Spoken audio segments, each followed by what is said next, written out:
You apologize for taking up space. Not just physically.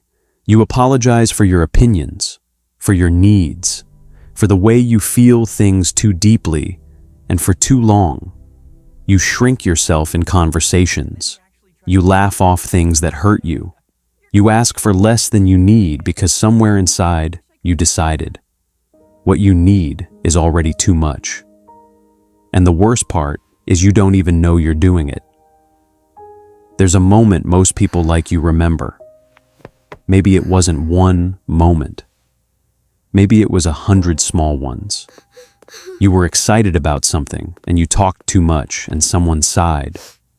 You were upset and you cried and someone left the room. You needed something and you asked, and the answer, not always in words, sometimes just in a look, was, "This is inconvenient." And a child who receives that message enough times learns something, not consciously, not in words, in the body, in the nervous system. I am too much. I need to be less. So you became less. You got quieter. You stopped asking. You started monitoring yourself in every room. How much space are you taking? How loud is your voice? How much of you is showing? You became an expert at reading people's faces for the first signs of inconvenience. And you called it being considerate, being easy to be around, low maintenance. But that's not what it was. It was self-erasure, learned, practiced, perfected. Here's what nobody told you. You were not too much. You were in the wrong rooms. The people who made you feel like a burden, they were not the measure of you. They were people with their own limitations, their own emotional capacity, their own inability to show up. And a child cannot know that. A child only knows they pulled away. That means something is wrong with me. But there was never anything wrong with you. You were just a lot of feeling in a space that didn't know how to hold it. The feeling of being too much doesn't disappear in adulthood.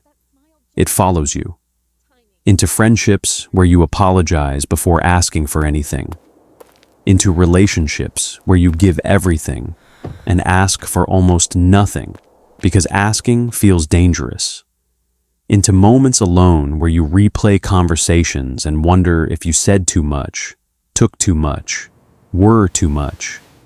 It is exhausting, carrying yourself like an apology everywhere you go. Here's the truth I want to leave you with. The right people will not find you too much. They will find you, and that will be enough. More than enough. The intensity you carry, the depth you feel, the way you love. These are not flaws to manage. They are the most alive parts of you. You do not need to be smaller. You need to find bigger rooms. Stop apologizing for existing. Stop shrinking so others stay comfortable. Stop editing yourself before you even speak. You were never the problem. You were always just looking for the right place to be fully, completely, unapologetically yourself. And that place exists. So do you. If this reached you, share it with someone who needs permission to take up space. And subscribe to What You Carry for a new video every week.